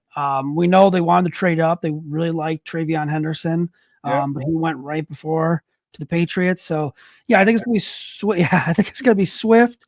I think kind of a steady dose of Monangai, Roshan Johnson, I'm sure maybe, Travis Homer would probably make this roster for just due to special teams value. But yeah, Swift's going to be the lead back. Monungai's going to be interesting. I think he'll be battling with Roshan Johnson a little bit for those second string carries. But I'm really kind of curious to see how they use Roshan and if he can stay healthy, because he's had, the injury past 2 years. Can be kind of more of a punishing back when needed if they utilize him right. And then with Monungai, watching him on tape, I like how tough he is. He's kind of like a wrecking ball in there. Really good at pass protection. Does not shy away from contact at all. Will hit you, and I like that. I think that's kind of what they want. Now, do they have what the Lions had with Montgomery and Jahmyr Gibbs? I don't think so. That's a pretty damn good 1-2. But I think they have a good enough stable of backs where they can kind of make it work between them. You think Monungai gets a lot of carries because of his pass pro? That's the one thing that'll get you on the field. And I'm telling you from experience as a running back, you can't pass pro. I don't give a shit. Sorry, homie. We got guys that run the ball. You can pass pro, and he can. It will get you. Yeah, it'll get you definitely more playing time. But if he's in there to pass pro, he's in there to pass pro too. So I don't think he's going to get, 60, 70, 80 carries. Okay. 20, 30 might be that sweet spot. It could change though. If he gets a chance early and like you said, he's really good at pass protection and gets more reps, yeah, they could change. But I still think Swift will be the lead guy. And I'll probably, if Roshan stays healthy, he'll probably have more. But I think Monungai is a guy you could definitely not red shirt, but not throw him in the fire right away just yet, if that kind of makes sense, where he has to take on the big workload or anything like that. Here's what I see. I see him getting a lot of time early, and here's why. Okay. His coach, Eric Sleeping with the Enemy, is on him. Oh, yeah. He's on him. He's on him big time. And what do you say? You look moving like an old ass man. was the clip we saw from Wednesday. He's on him. He's on him. He's pushing him. And I think that's an admiration, but I also think that's what you want coaches on you. You want coaches on you. You want them in your ass because that means they're paying attention to you and they're watching you. And he's got a great resume. All right, he led the Big Ten in rushing, I think, 2 years ago, and then and was pretty good last year. Okay, I think to me, he looked like in watching his film, he looked like Ashton Genty without speed. Okay, with a hell of a lot of that speed. Yeah, you can't hit him up high. You bounce off, and he just keeps going and going and going. And if that's the case, that in November and December when the weather gets nasty here, man, you want a guy. And here's the biggest thing: never fumbled in college. Yeah, never fumbled with the 600 carries he had. Didn't fumble. That is huge. Didn't fumble and pass pros like a champ. Those are things. That's a recipe for getting your ass on the field quick, fast, in a hurry.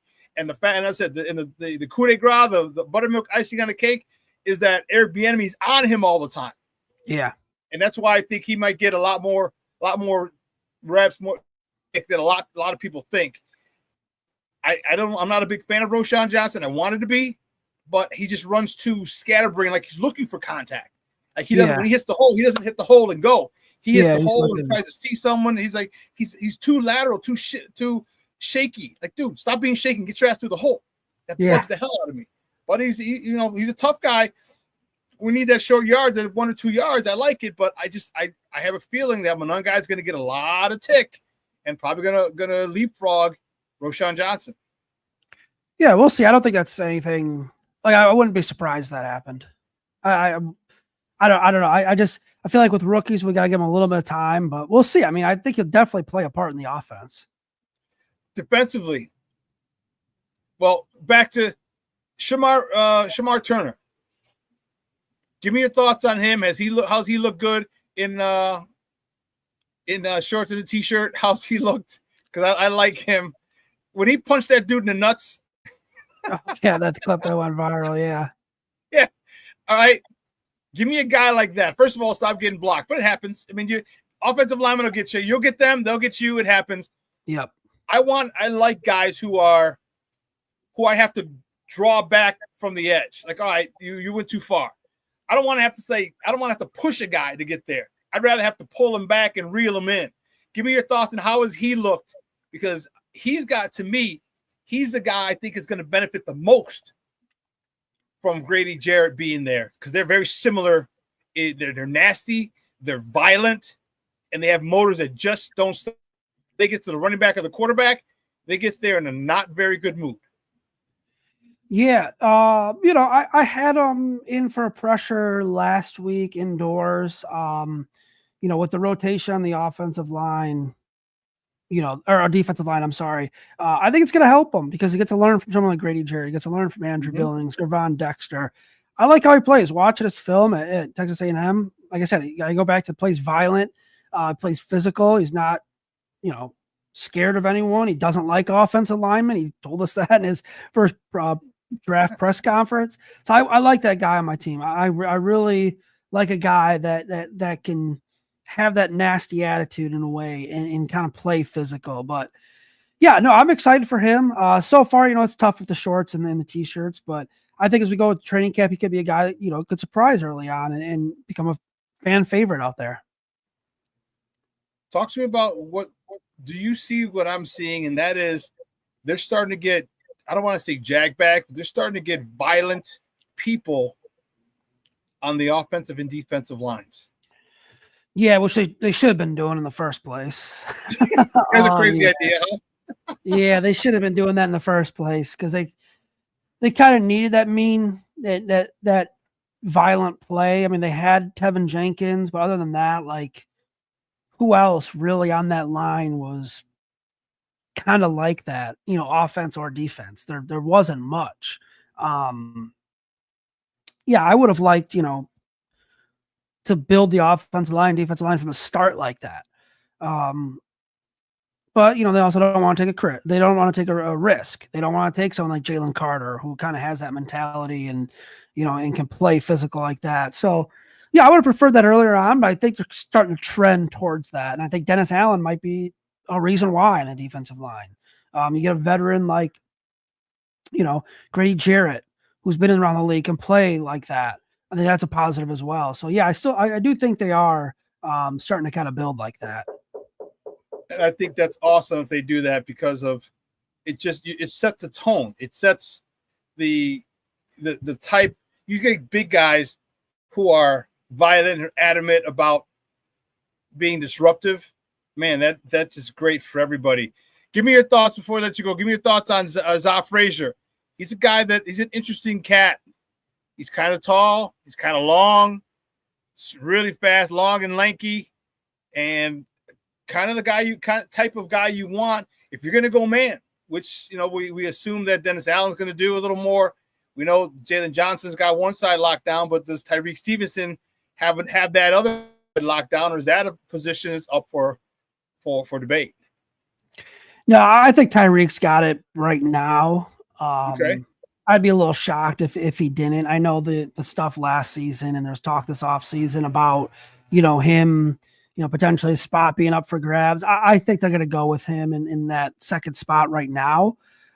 With Zack Frazier, I think that's kind of a guy you're just taking a little bit of a chance on upside.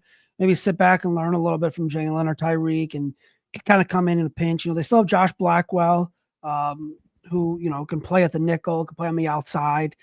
He's a valuable player out there. But yeah, with someone like Zack Frazier, I think you'll be waiting a little bit. You kind of, essentially drafted him on his traits, his physical, makeup, and that's totally fine too. Okay. So he's a guy who may develop for a while. Someone gets hurt, he could fill in for a couple of weeks and gain some experience type of deal, and move his way up. Because we still have Terrell Smith, don't we, from Minnesota? Yeah, Terrell Smith too. Yep. He's dealing with an injury, but yeah, he'll be back out there. Okay. Zach, great stuff, buddy. I appreciate it, man. Every time you come on, I appreciate the time. But do me a big favor, before you go. Let everybody know where they can find you and your work online. Yeah, you can follow me at Zack Pearson, ZACK_Pearson on X, Twitter, whatever it is now. And then yeah, you can just read my work on bearreport.com. You can follow Bear Report on Twitter. It's just Bear Report. Yeah, always a pleasure. Thank you so much, man. Yeah, love having you on, Papa. We'll talk soon. Yeah. Bear down, baby. Bear See down. ya. All righty. Guys, that's Zack Pearson from bearreport.com talking Bears football with your guy. I'm fired up. Man, I'm fired up, dude. Woo! It's the weekend, baby! And the Bears, we're talking football.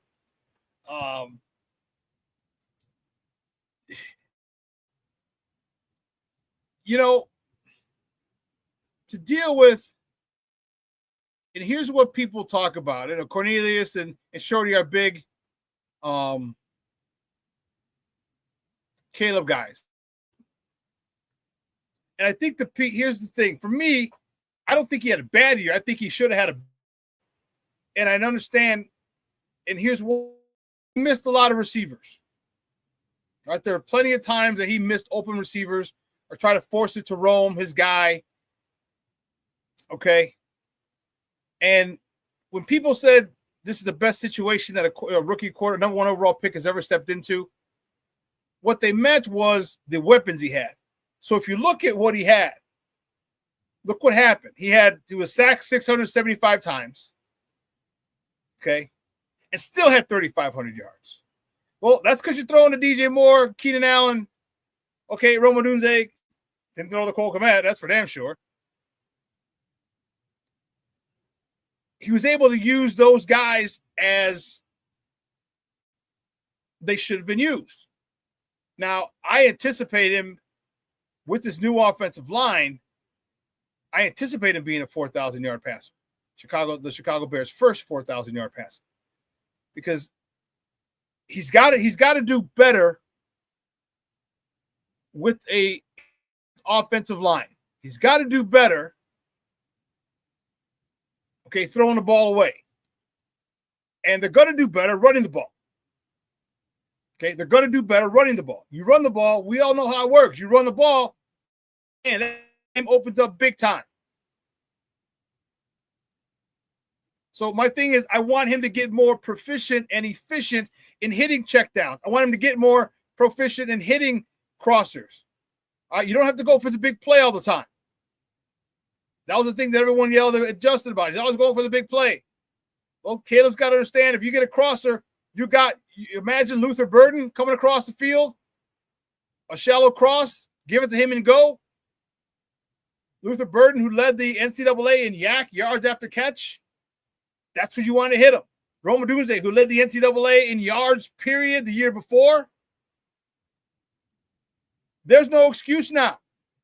There's no excuse. He doesn't get he's a rookie guy. He doesn't get he's got to learn the league guy. He doesn't get all this.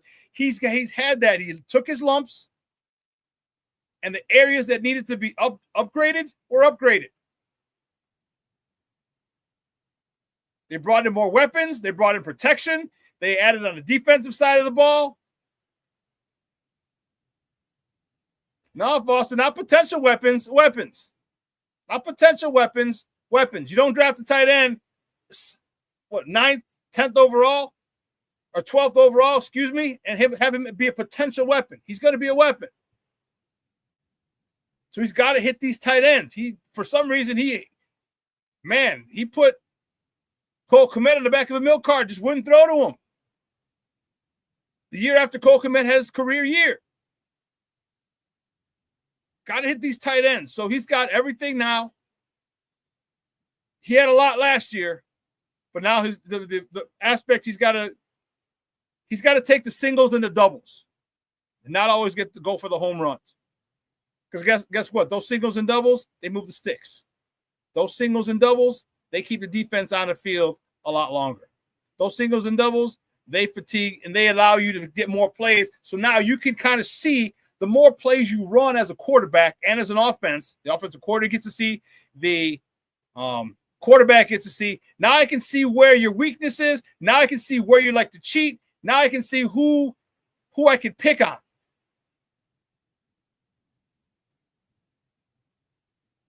Now I can see who I can pick on. Okay? And that's got to improve. And if he does, this kid, and I said, It was never about Caleb's talent for me. Never, ever, ever questioned his talent. Never. Now he's got coaching. He's got receivers. He's got a lot better coaches. All right. You had the guy who ran the number one offense in the NFL. And he's bringing over bits and pieces to duplicate that same offense. Obviously, it's going to be built around Caleb's skill, but you got the Sam Laporta type in Colston Loveland. You got the DeAndre Swift in the Jahmyr Gibbs type role. You got Roschon Johnson or Kyle Monangai in the David Montgomery battering ram role. All right, you got Luther Burden in the Amon-Ra St. Brown role. He's got weapons. He's got an offensive line, an upgraded offensive line, a well-paid upgraded offensive line. A nice young tackle with a freaking attitude who likes to bury people. So, yeah. His rookie season was good. Could have been better.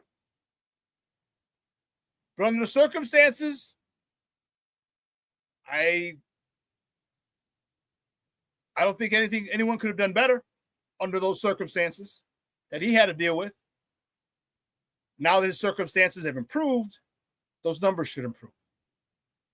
And they upgraded, here's the thing, they upgraded the defensive side of the ball. That's the awesome part. It's not just the offense. First of all, you get Billings back. That's an upgrade. You go get Grady Jarrett. That's a huge upgrade. Huge upgrade. Odengbo.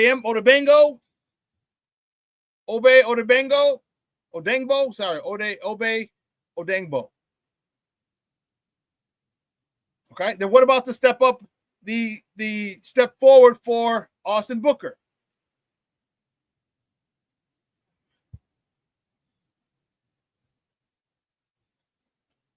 His defense, and you got Tyreek Stevens. Tyreek Stevenson's got a lot to prove.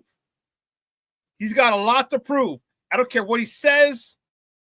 Last year was last year, and don't give me that shit. You understand you made an ass out of yourself. You made an ass out of yourself, and you started that 10-game losing streak.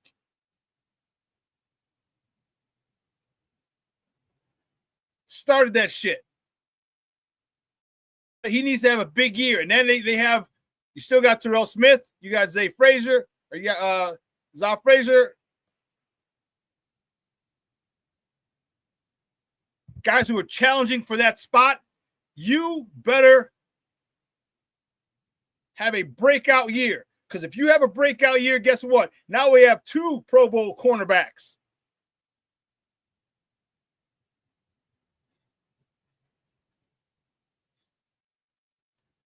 Lucky. I agree. Great move by Ben Johnson was bringing in a veteran QB like Case Keenum to add to that room. I couldn't agree more. And they talked about it. They talked about their ability to talk and to learn after hours. All right, the collective bargaining agreement limits the coaches have access to their players. But there's no limit on how many hours players can be with players. There's no limit. So you get a guy, a veteran, who can pick up the system, and not even necessarily the system, just talk to me about this situation. What about that situation? In a cover 2, cover 3, in a robber situation, in a cover 4. All right, there's so many different things. You want to learn from people who've done what you've done.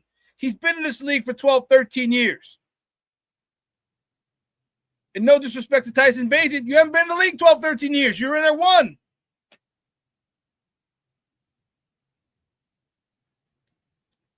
So having Case Keenum there is huge for Caleb. Because now I get to bounce things off of you. What would you do in this situation? They're doing there. What are you seeing? Because you being in the league 10, 12 years, you've seen every defensive coordinator. You've seen every stunt that they've run. You have a better you have an understanding of how to watch film. So you can say, hey, look, here's what he does. You get third down cut-ups. Here's what he does on third down. Boom. Watch this guy on third down. Watch this guy get in long. Watch this guy on first and long. You have a guy who's been there, done that, and all that shortens the learning curve. Because you got the guy who ran the #1 offense in the NFL last year as your coach, and a veteran who's been in this league for 10, 12 years. Well, 12 plus years. He's seen it all. Just like Ben Johnson, went and got Dennis Allen to kind of lean on and say, hey, listen, what happens in this situation? When you're a head coach, what are you thinking? What did you do? How'd you get through it? He brought in Case Keenum for the same. Hey, what happened in this situation? What did you see? How'd you get through it?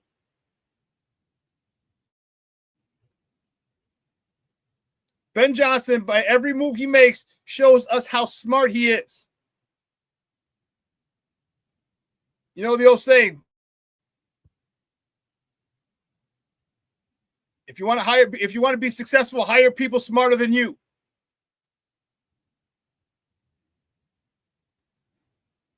And that's what he's done. And now that he didn't hire, he brought in a guy smarter than Caleb, more experience to help him shorten that learning curve. Yes, Foster Covers. How you doing, Papa? Thank you for tuning in. We were asking for a vet QB in the room last year. We were.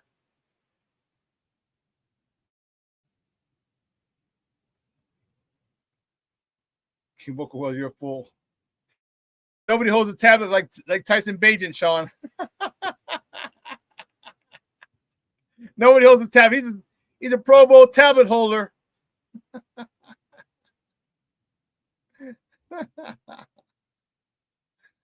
Oh, man. But listen, just want to let you know, for those of you who didn't get to see, big news was this.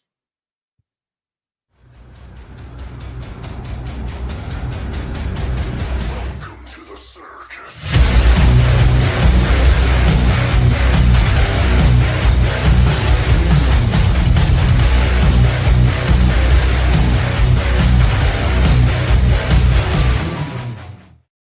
So now we'll be Shawn Sierra Sports moving forward, starting on Monday.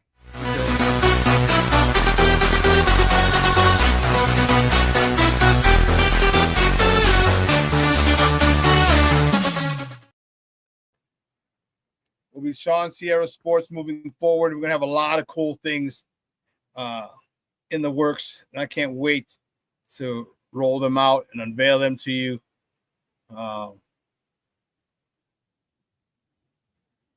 What do you mean new music? You should hear the shit I listen to when I work out.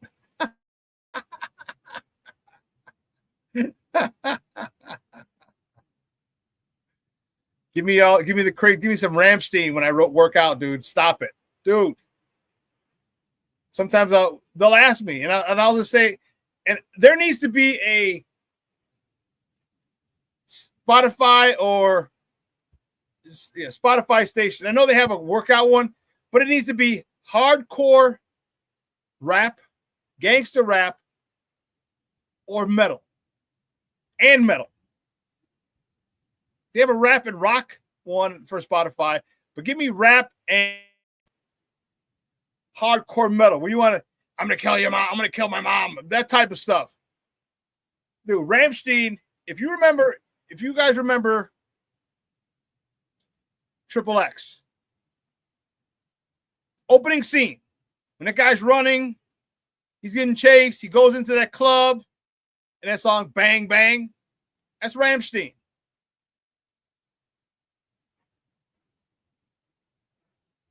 That's that angry music.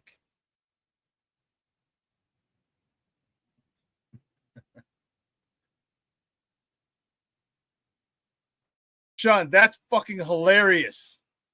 That's fucking hilarious.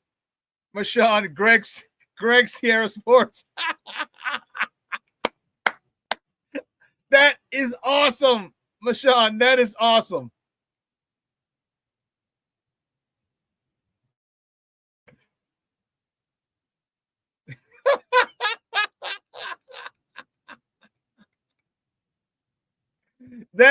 is awesome. Oh, snap.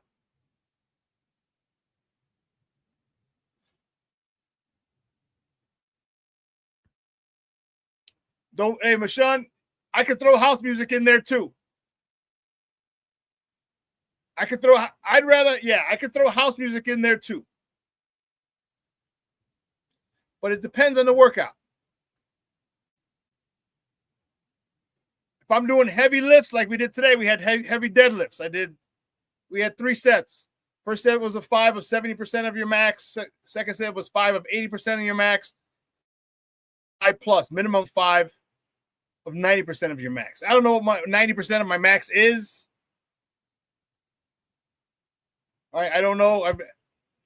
But I just did 225, first set, 315 the second set for 5, and then the last set I did 365 for 5. 405, but I didn't have when I warm up, I need kind of recover. So I didn't have enough. They didn't give me enough time to warm up, and it's 5 o'clock in the morning.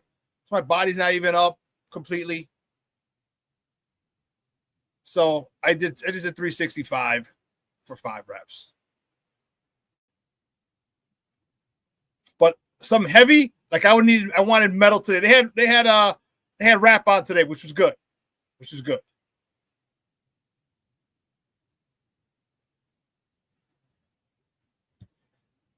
No, Junior. I let Cub fans listen to that when they're working out. It's raining men.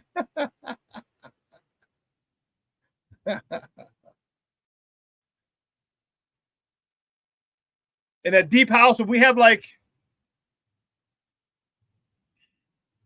as many rounds as possible and a lot of cardio is when I'll get is when I prefer my house music.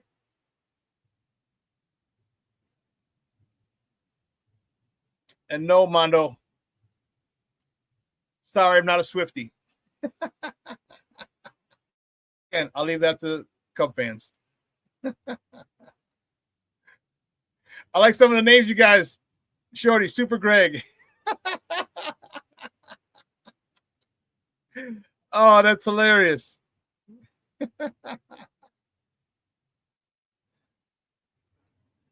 That's hilarious. What else? King Booker was at S3 or King, yeah, S3, baby.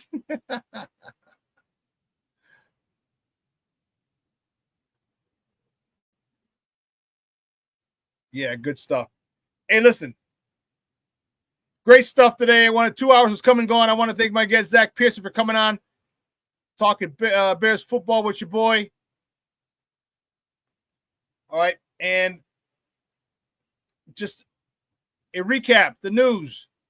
Moving forward, starting Monday, we are no longer Shawn and Maya in the morning. It is going to be